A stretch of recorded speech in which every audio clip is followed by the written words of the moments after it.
আমাদের লোকেরা গিয়ে আপনাদের ফর্ম ফিল আপ করে আনবে। এতটুকু বিচলিত হবেন না, বিভ্রান্ত হবেন না, গুজবে কান দেবেন না। অফলাইনে ফর্ম বের হলেও এখনও সবাই সঠিকভাবে ফর্মটি পূরণ করতে পারছেন না, কারণ ডিজিটাল রেশন কার্ডের পারিবারিক আইডি এবং জমি সংক্রান্ত যে ব্যাপারটি আছে সেটিতে অনেকেরই সমস্যা দেখা দেবে।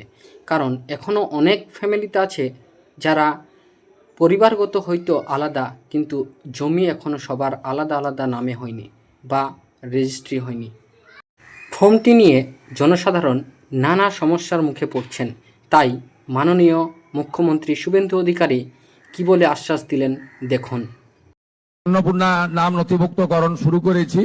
তার প্রথম পর্যায়ে আমরা ৩,০০০ টাকা করে টাকা ট্রান্সফার করব আগামী বুধবার দিন। আপনারা কেউ বিচলিত হবেন না। প্রত্যেকের বাড়িতে যারা ফর্ম ফিল আপ করতে পারবেন না তাদের প্রত্যেকের বাড়িতে আমাদের পক্ষ থেকে লোকেরা যাবে। আমাদের লোকেরা গিয়ে আপনাদের ফর্ম ফিল আপ করে আনবে। এতটুকু বিচলিত হবেন না, বিভ্রান্ত হবেন না, গুজবে কান দেবেন না। ভিডিওটি ভালো লাগলে অবশ্যই লাইক, কমেন্ট, সাবস্ক্রাইব করে পাশে থাকবেন। ধন্যবাদ।